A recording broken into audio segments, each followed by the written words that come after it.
Section 11 of Frankenstein by Mary Shelley, Volume 1, Chapter 6.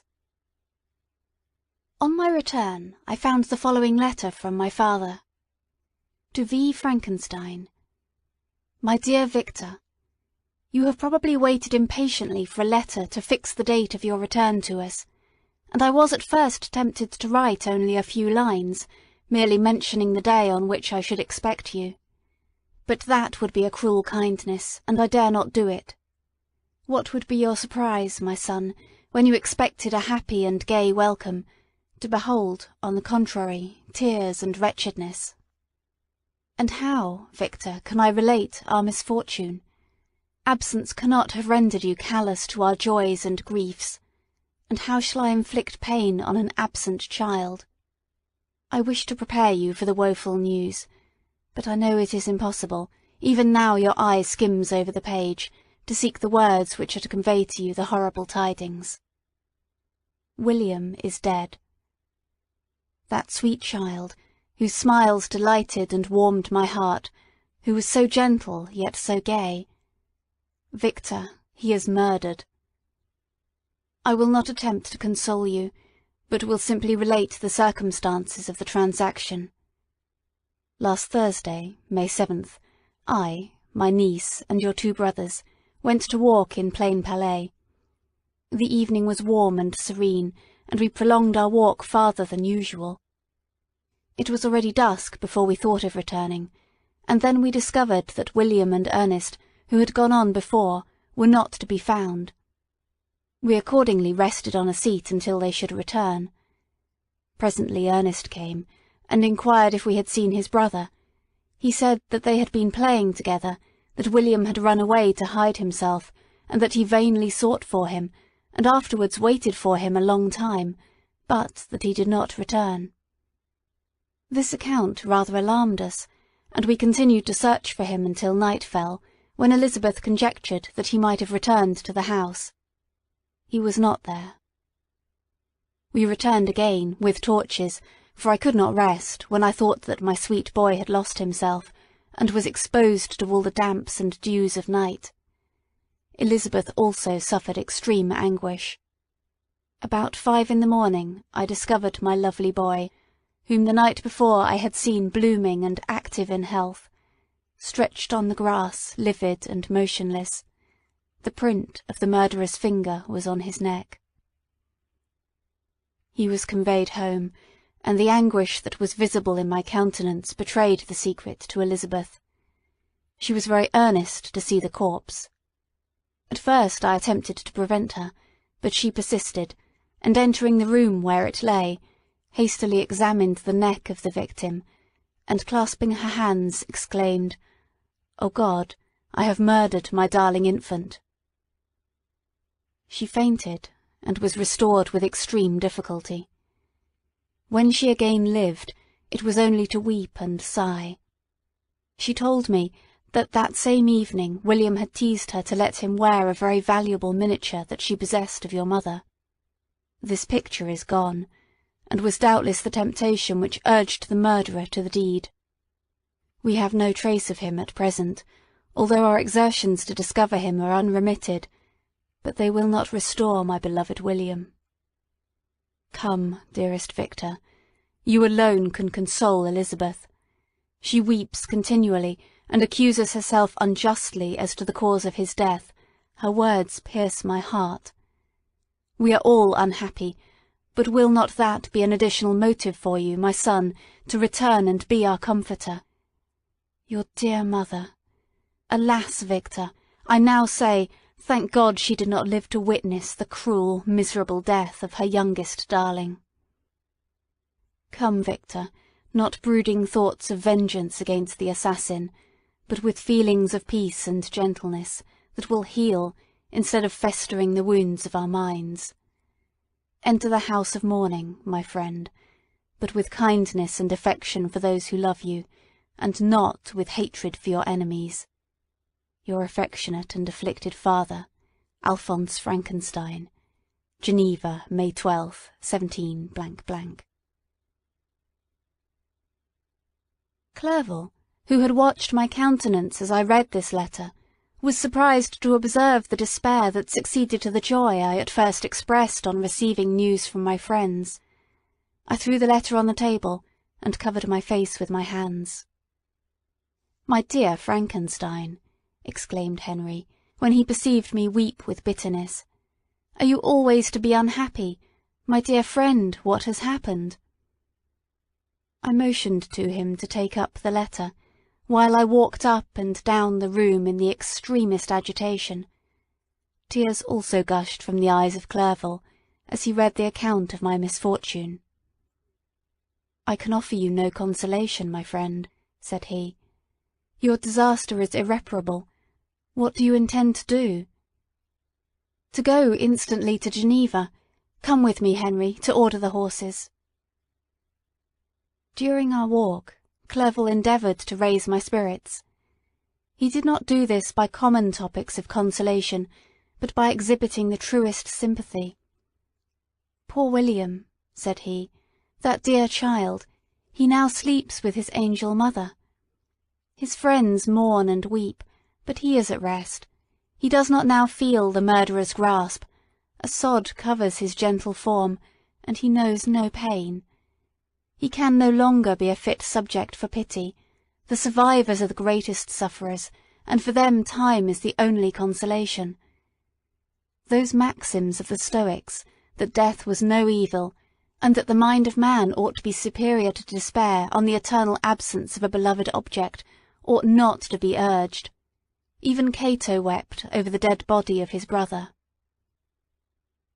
Clerval spoke thus as we hurried through the streets. The words impressed themselves on my mind, and I remembered them afterwards in solitude. But now, as soon as the horses arrived, I hurried into a cabriole, and bade farewell to my friend. My journey was very melancholy. At first I wished to hurry on, for I longed to console and sympathize with my loved and sorrowing friends. But when I drew near my native town, I slackened my progress. I could hardly sustain the multitude of feelings that crowded into my mind. I passed through scenes familiar to my youth, but which I had not seen for nearly 6 years. How altered everything might be during that time! One sudden and desolating change had taken place, but 1,000 little circumstances might have by degrees worked other alterations, which, although they were done more tranquilly, might not be the less decisive. Fear overcame me. I dared not advance, dreading 1,000 nameless evils that made me tremble, although I was unable to define them. I remained 2 days at Lausanne in this painful state of mind. I contemplated the lake. The waters were placid, all around was calm, and the snowy mountains, the palaces of nature, were not changed. By degrees the calm and heavenly scene restored me, and I continued my journey towards Geneva. The road ran by the side of the lake, which became narrower as I approached my native town. I discovered more distinctly the black sides of Jura and the bright summit of Mont Blanc. I wept like a child. "Dear mountains, my own beautiful lake, how do you welcome your wanderer? Your summits are clear, the sky and lake are blue and placid. Is this to prognosticate peace, or to mock at my unhappiness? I fear, my friend, that I shall render myself tedious by dwelling on these preliminary circumstances, but they were days of comparative happiness, and I think of them with pleasure. My country, my beloved country, who but a native can tell the delight I took in again beholding thy streams, thy mountains, and, more than all, thy lovely lake? Yet, as I drew nearer home, grief and fear again overcame me. Night also closed around, and when I could hardly see the dark mountains, I felt still more gloomily. The picture appeared a vast and dim scene of evil, and I foresaw obscurely that I was destined to become the most wretched of human beings. Alas! I prophesied truly, and failed only in one single circumstance, that in all the misery I imagined and dreaded, I did not conceive the 100th part of the anguish I was destined to endure. It was completely dark when I arrived in the environs of Geneva. The gates of the town were already shut, and I was obliged to pass the night at Secheron, a village half a league to the east of the city. The sky was serene, and, as I was unable to rest, I resolved to visit the spot where my poor William had been murdered. As I could not pass through the town, I was obliged to cross the lake in a boat to arrive at Plainpalais. During this short voyage, I saw the lightnings playing on the summit of Mont Blanc in the most beautiful figures. The storm appeared to approach rapidly, and, on landing, I ascended a low hill, that I might observe its progress. It advanced, the heavens were clouded, and I soon felt the rain coming slowly in large drops, but its violence quickly increased.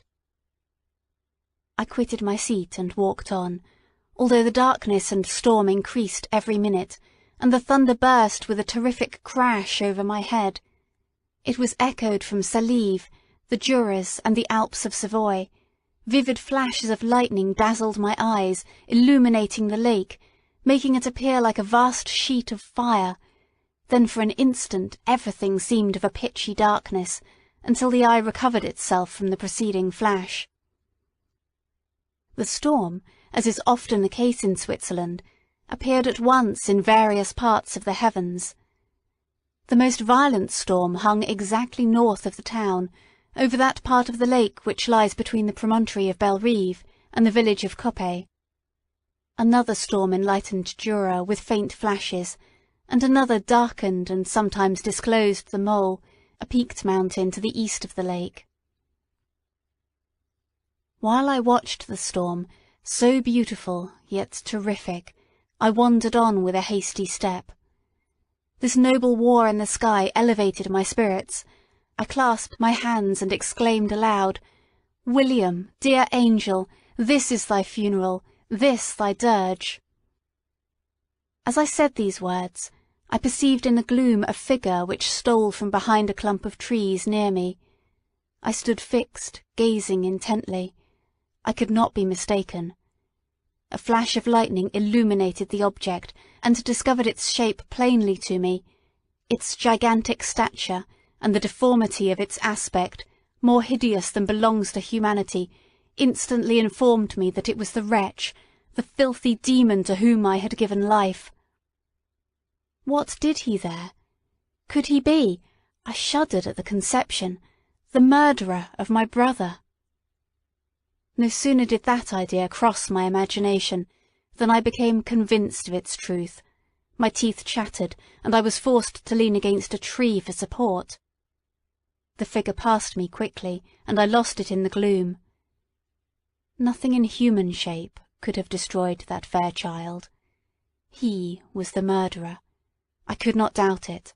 The mere presence of the idea was an irresistible proof of the fact. I thought of pursuing the devil, but it would have been in vain, for another flash discovered him to me, hanging among the rocks of the nearly perpendicular ascent of Mont Salive, a hill that bounds Plainpalais on the south. He soon reached the summit and disappeared. I remained motionless. The thunder ceased, but the rain still continued, and the scene was enveloped in an impenetrable darkness. I revolved in my mind the events which I had until now sought to forget, the whole train of my progress towards the creation, the appearance of the work of my own hands alive at my bedside, its departure. 2 years had now nearly elapsed since the night on which he first received life, and was this his first crime? Alas! I had turned loose into the world a depraved wretch, whose delight was in carnage and misery. Had he not murdered my brother? No one can conceive the anguish I suffered during the remainder of the night, which I spent cold and wet in the open air. But I did not feel the inconvenience of the weather. My imagination was busy in scenes of evil and despair. I considered the being whom I had cast among mankind, and endowed with the will and power to effect purposes of horror, such as the deed which he had now done, nearly in the light of my own vampire, my own spirit let loose from the grave, and forced to destroy all that was dear to me. Day dawned, and I directed my steps towards the town. The gates were open, and I hastened to my father's house. My first thought was to discover what I knew of the murderer, and cause instant pursuit to be made. But I paused when I reflected on the story that I had to tell. A being, whom I myself had formed and endued with life, had met me at midnight among the precipices of an inaccessible mountain. I remembered also the nervous fever with which I had been seized just at the time that I dated my creation, and which would give an air of delirium to a tale otherwise so utterly improbable. I well knew that if any other had communicated such a relation to me, I should have looked upon it as the ravings of insanity. Besides, the strange nature of the animal would elude all pursuit, even if I were so far credited as to persuade my relatives to commence it. Besides, of what use would be pursuit? Who could arrest a creature capable of scaling the overhanging sides of Mont Saleve? These reflections determined me, and I resolved to remain silent. It was about 5 in the morning when I entered my father's house. I told the servants not to disturb the family, and went into the library to attend their usual hour of rising. 6 years had elapsed, passed as a dream but for one indelible trace, and I stood in the same place where I had last embraced my father before my departure for Ingolstadt. Beloved and respectable parent, he still remained to me. I gazed on the picture of my mother, which stood over the mantelpiece. It was a historical subject, painted at my father's desire, and represented Caroline Beaufort in an agony of despair, kneeling by the coffin of her dead father. Her garb was rustic, and her cheek pale, but there was an air of dignity and beauty that hardly permitted the sentiment of pity. Below this picture was a miniature of William, and my tears flowed when I looked upon it. While I was thus engaged, Ernest entered. He had heard me arrive, and hastened to welcome me. He expressed a sorrowful delight to see me. "Welcome, my dearest Victor," said he. "Ah, I wish you had come 3 months ago, and then you would have found us all joyous and delighted. But now we are unhappy, and I am afraid tears instead of smiles will be your welcome. Our father looks so sorrowful. This dreadful event seems to have revived in his mind his grief on the death of Mamma. Poor Elizabeth also is quite inconsolable." Ernest began to weep as he said these words. "Do not," said I, "welcome me thus. Try to be more calm, that I may not be absolutely miserable the moment I enter my father's house after so long an absence. But tell me, how does my father support his misfortunes, and how is my poor Elizabeth?" "She indeed requires consolation. She accused herself of having caused the death of my brother, and that made her very wretched. But since the murderer has been discovered—" "The murderer discovered? Good God, how can that be? Who could attempt to pursue him? It is impossible. One might as well try to overtake the winds, or confine a mountain stream with a straw." "I do not know what you mean, but we were all very unhappy when she was discovered. No one would believe it at first, and even now Elizabeth will not be convinced, notwithstanding all the evidence. Indeed, who would credit that Justine Moritz, who was so amiable and fond of all the family, could all at once become so extremely wicked?" "Justine Moritz? Poor, poor girl! Is she the accused? But it is wrongfully. Everyone knows that.